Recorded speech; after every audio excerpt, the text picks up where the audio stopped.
Hello दोस्तों, good morning. कैसे हैं आप लोग? उम्मीद करती हूँ स्वस्थ होंगे, मस्त होंगे। सबसे पहले बड़ों को प्रणाम, छोटों को प्यार और आशीर्वाद।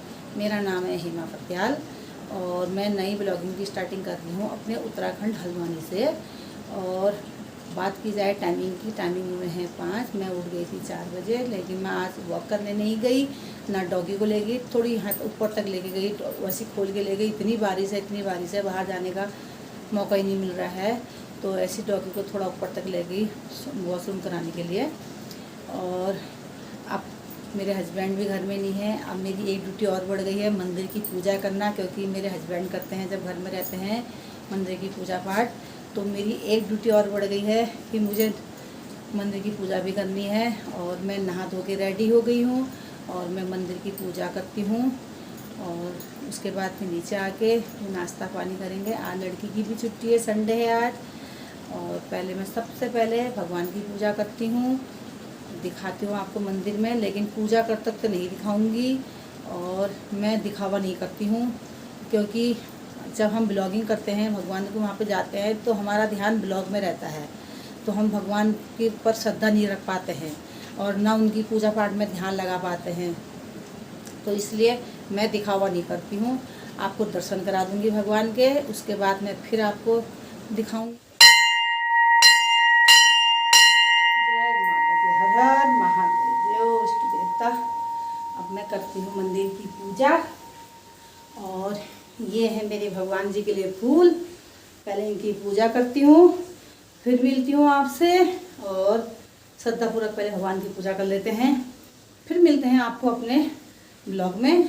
और जो भी होगा दिन की दिनचर्या दिखाते रहेंगे। और ये है मेरे भगवान जी, इनके दर्शन कर लीजिए। भगवान महादेव, माता रानी, इष्ट देव आप लोगों पे कृपा बनाए रखे। और फिर मिलती हूँ आपको। और बारिश दिखाती हूँ बाहर कितनी हो रही है। देखिए अभी मौसम दिखाती हूँ कितना खतरनाक हो रहा है। 2 दिन से लगातार बारिश हो रही है दोस्तों। ऐसा मौसम हो रहा है, पूरा आसमान घिरा हुआ है बादलों से। और ये हो रही है बारिश। देखिए पूरी बारिश है। 2 दिन हो गए हैं बारिश को, लेकिन ये है कि मौसम ठंडा हो गया है और कुछ नहीं है। कपड़े नहीं सूख रहे हैं, कोई बात नहीं, लेकिन मौसम ठंडा हो गया है। ये है देखिए, पूरे आसमान बादल से गिरा, कहीं से कहीं तक खुलने की संभावना नहीं है। ये है दोस्तों मौसम हमारे उत्तराखंड हल्द्वानी का। तो मैंने मंदिर में पूजा कर ली है, अपने भगवान की श्रद्धा से अपनी भगवान की पूजा पाठ कर ली है। अब चलते हैं नीचे। अब देखते हैं नीचे का नाश्ता आज क्या बनता है। नाश्ते में सिर्फ हम माँ बेटी हैं, देखते हैं क्या बनाते हैं ब्रेकफास्ट में। भगवान की पूजा कर ली है और मुझे चलती हूँ। पहले अपने हस्बैंड को वीडियो कॉल करती हूँ, उसके बाद उनसे बात करने के बाद फिर नाश्ता बनाऊँगी। बने रहिए मेरे ब्लॉग में, क्योंकि अब मैं पूजा कर रही थी तो मेरे हस्बैंड का फ़ोन आया था, तो मैं नहीं उठा रही थी क्योंकि मैं पूजा कर रही थी। फिर उनकी फिर कॉल आ गई, फिर मुझे उठाना पड़ा, क्योंकि वो बोले थे तू फ़ोन क्यों नहीं उठा रही है। तो मैंने कहा मैं पूजा कर रही हूँ, अभी आपसे बात करती हूँ नीचे आने के बाद। तो पूजा कर ली है, अब अपने हस्बैंड से बात करती हूँ। तो ब्रेकफास्ट बन गया है। आज मेरी बेटी ने बनाया है, क्योंकि आज संडे है, इसकी छुट्टी है। तो दोनों माँ बेटी हैं सिर्फ।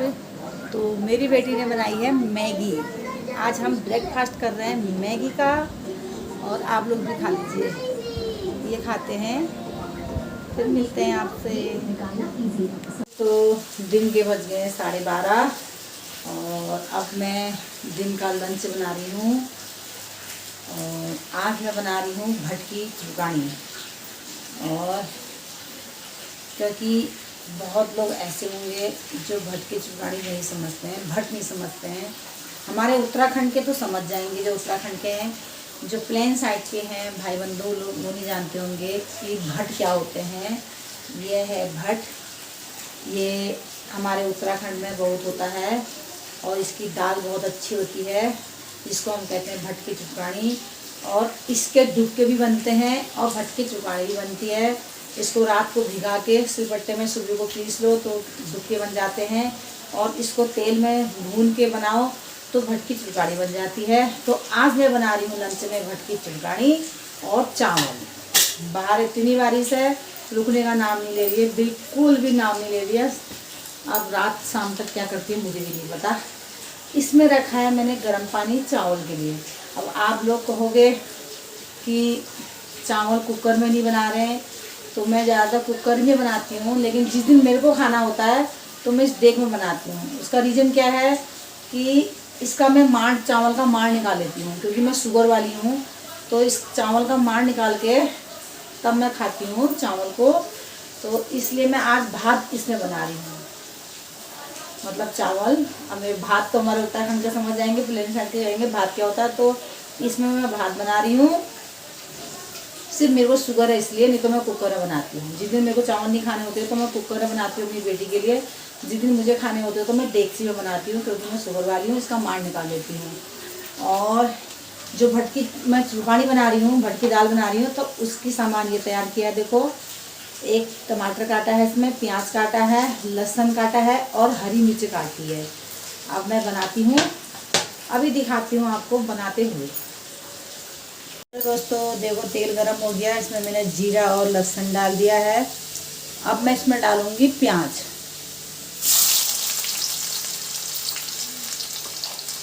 मैं अपनी स्टाइल से बना रही हूँ, और भटकी जो चुड़कानी होती है सबका अपना अपना बनाने का अलग तरीका होता है, और ये मेरा तरीका है।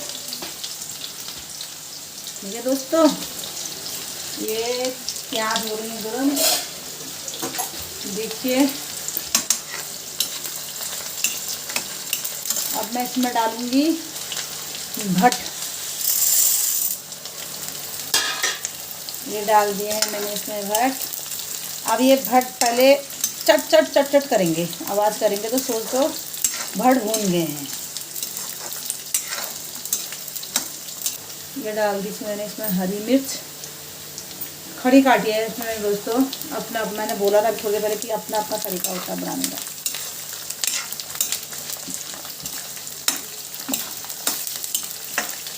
अब डालूंगी इसमें मैं आटा, देखिए। अब आटे को भून लेंगे, इसको भूनेंगे हम दोस्तों। ये बन गई है भटकी चुड़कानी, ये देखिए। अब ये आधा घंटा पकने में लगेगा, तो मैंने पानी इसमें ज़्यादा इसलिए डाला है क्योंकि थोड़ा ये पकते पकते तो पानी नीचे तक आ जाएगा। आधा घंटा लगेगा पकने में। ये भट जो है मतलब ढंग से पके होनी चाहिए, कच कच वाले होते हैं ये, लेकिन अभी ये ठोस हो रहे होंगे। जब ये हल्के हल्के कच कच करने लगेंगे तो सोच लो ये पक गए हैं। ये दोस्तों दिखा दिया आपको मैंने, आज की भटकी चुड़कानी का डिश दिखा दिया है, और जो मेरा तरीका है बनाने का वो भी दिखा दिया है कि मैं भटकी चुड़कानी किस तरीके से बनाती हूँ। और सब मैंने अभी बोला था ना, सबका अपना अपना तरीका होता है। कोई भट को भून के थाली में निकाल के तब लहसुन प्याज डाल के आलन डाल के बनाते हैं, और मैं क्या कर लेती हूँ, प्याज लहसुन जीरा और ये भट इकट्ठे डाल देती हूँ। जब वो भून जाते हैं तो उसमें फिर आटा डाल देती हूँ, उसमें टमाटर मसाले सब डाल के, फिर एक हाथ में पानी पकड़ लिया, पानी ले लिया, और एक हाथ में झाड़ू ले लिया। तो उससे चलाते रहे चलाते रहे चलाते रहे, तो उससे क्या होता है, जो आटा हम डालते हैं तो उसकी डेली नहीं बचती है। अगर डेली बच जाएगी तो अजीब सा लगते हैं खाने पे। तो बना दिया है मैंने भटकी चुड़कानी, उधर मेरे चावल बन रहे हैं। चलो दोस्तों, खाना बनता है तो खाना खाते हैं, थोड़ा देर रेस्ट करते हैं, क्योंकि मौसम तो ऐसा हो रहा है कि बाहर जाने वाला है नहीं। शाम को क्या करेगा पता नहीं। अभी दिखा दिया मैंने आपको, इतना मौसम ख़राब भैया, 2 दिन से तो बारिश रुकने का नाम ही नहीं ले रही है। पहले तो इतनी गर्मी इतनी उमस हो रही थी, अब बारिश रुकने का नाम नहीं ले रही है। कहीं जाके ब्लॉग भी बनाएंगे कहाँ बाहर जाके, तो ऐसे बारिश में कहाँ जाएँ। और जो मैंने आपको परसों के ब्लॉग में दिखाया था गधेरा, कितना भयंकर, जो कितने लोगों का मकान भगा कर ले जाता है, तो वह आज गधेरा पक्का आया होगा, क्योंकि ये बारिश कल से हो रही है, और वो भी जंगल में, जहाँ पहाड़ को घूमने जाते हैं, तो वहाँ अगर बारिश हुई है तो भाई गधेरे ने आना है। और क्योंकि ये कल से बारिश हो रही है और रात से तो ये बारिश रुक ही नहीं रही है, तो इसका मतलब आज तो गधेरे ने निश्चित आना है, या तो आ गया है, और या आज गधेरे का आना निश्चित है, क्योंकि जितनी बारिश हो रही है बाहर। ठीक है दोस्तों, खाना बन रहा है, खाना खाते हैं, फिर देखते हैं शाम को क्या बनता है माहौल। रुकेगा तो कहीं को निकलेंगे, नहीं रुकेगा तो शाम का ही घर का ही दिखाएंगे आपको। ठीक है, बने रहिए मेरे ब्लॉग में। ये बन गए हैं मेरा खाना। ये देखिए, इतने ठंडे ठंडे मौसम में भट की चुरकानी और कद्दू की सब्जी, पापड़ और खीरा, सलाद।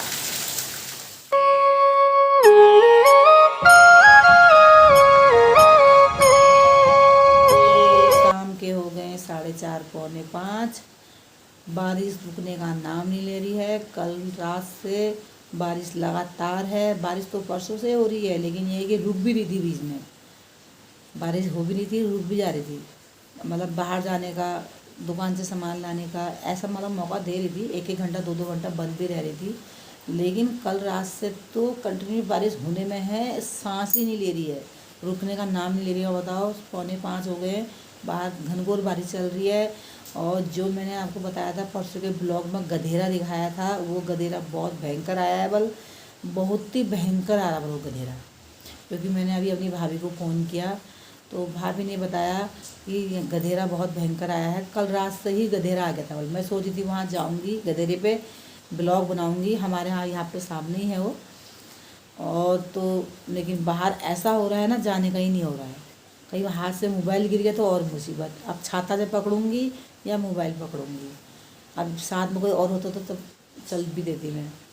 तो दोस्तों, उस गधेरे ने तो जिन्हें, अगर ऐसी लगातार बारिश हो गई ना, तो जिन बेचारों का गधेरे के बगल में मकान है तो उन बेचारों की तो नींद ख़त्म है। हमारा तो बहुत दूर है गधेरे से, लेकिन जिनका गधेरे के पास मकान है उनको है चिंता। जिस हिसाब से बारिश हो रही है, अगर लगातार ऐसी बारिश रहेगी तो लगाओ, कल रात से गधेरा आया है। बल कल रात से गधेरा आ रहा है। तो जो इनके बगल में, गधेरे के बगल में मकान है, तो उनके लिए बताओ कितनी टेंशन दे रही। वो बेचारे ना रात को सो रहे होंगे, ना ढंग से दिन में खाना खा रहे होंगे, ना रात को खाना खा रहे होंगे। तो उनके लिए चिंताएँ हैं। क्यों? गधेरा कब कहाँ को करबट ले ले, कहाँ को कट मार दे, पता ही नहीं है। मेरे मायके का वहाँ पे भी बगल में वहीं पे है, लेकिन यह है कि दीवार है, दीवार की थोड़ा उनकी प्लॉट खाली है, उसके बाद उनका मकान है, लेकिन है तो गधेरे के बगल में ही उनका भी। तो बेचारों का भी हालत ख़राब हो जाती है जब गधेरा बड़ा भयंकर आता है। तो ये बारिश से डरते हैं। जब 2-2 3-3 दिन लगातार के झड़ पड़ जाते हैं तो वो भी डरते हैं कि पता नहीं कहाँ को कट मार दे। क्योंकि परसों जब अभी गधेरा आया था भयंकर का, तो उन्हीं की तरफ को कट मारा है बल गधेरे ने। तो एक टेंशन ये भी धेरी। ऐसा है दोस्तों, बारिश ने ये नज़ारा कर रखा। देखिए क्या कहें बेचारे। परसों आपको मैंने दिखाया था, देखो मज़दूर लोग आदमी हैं। अब चाहे उन्हें ज़मीन घेर रखी है, वहाँ घेर के गधेरे के बगल पे उन्होंने अपने मकान लगा दिए। गलती तो उन लोगों की भी है, उन्हें गधेरे के बगल में मकान लगाने नहीं चाहिए। जब पता है कि जगह गधेरे की है, रौले की जगह है, तो नहीं बनाना चाहिए। अब उन लोगों ने बना तो लिया है, लेकिन बर्बादी इतनी है। देखो, पहले ये गधेरा आता नहीं है, हल्की फुल्की अगर यहाँ नीचे को बारिश हो रही है तब तो गधेरा नहीं आता। अगर जंगल को बारिश हो गई, जहाँ को हम परसों हम घूमने जाते हैं, अगर वहाँ अगर जंगल में बारिश हो गई तो गधेरे ने निश्चित आना है। फिर तो गधेरे ने आना ही आना है। तो यही है, अगर लगातार अगर बारिश हो गई, 3 दिन 2 दिन कंटिन्यू अगर बारिश हो गई तो गधेरे ने आना ही आना है। अब लगाइए, परसों से बारिश हो रही है, पर यह है कि परसों से बारिश ये थी कि कल तक आ रही थी, जा रही थी, आ रही थी, जा रही थी। अब लेकिन कल सुबह भी बारिश हुई थी, सुबह से लेके शाम तक बारिश थी। फिर 5 बजे के बाद बारिश रुक गई थी, लेकिन बादल घनघोर थे, तब हम घूमने नहीं गए। हमको रास्ते में बारिश हो जाएगी आगे। लेकिन रात 8-9 बजे से बारिश हो रही है। 8-9 बजे से अब लगाओ 24 घंटे हो जाते हैं बारिश को। अभी 8-9 बजे बारिश रुक नहीं रही है। तो ऐसे में तो गधेरा आना ही आना है। तो भाभी बता रही थी बहुत भयंकर गधेरा आ रहा है कल रात से। और मेरे को जाना ही नहीं हो रहा उधर को, नहीं तो मैं वीडियो बना के लाती। डर भी लगता है मेरे को तो ऐसे में। तो दोस्तों, ये है आज की वीडियो। और ऐसे मौसम में हम बाहर भी नहीं जा सकते हैं कहीं को, तो मैंने कहा सब्जी काट लेती हूँ। तो दोस्तों, सब्जी काट लेती हूँ मैं। सब्जी काट के फिर सब्जी चढ़ा देती हूँ। और बाहर जाने का मौसम तो हो नहीं रहा है, तो सब्जी चढ़ा के फिर मैं मंदिर में दिया बत्ती भी कर लेती हूँ, पूजा पाठ भगवान का थोड़ी देर नाम भी ले लेती हूँ। और ये ब्लॉग को मैं यहीं पे एंड करती हूँ। अगर ये ब्लॉग आपको पसंद आए तो इसे लाइक कीजिए, शेयर कीजिए, कमेंट कीजिए। और फिर मिलते हैं नए दिन के साथ, नए ब्लॉग के साथ कल सुबह को। Okay, bye, good night.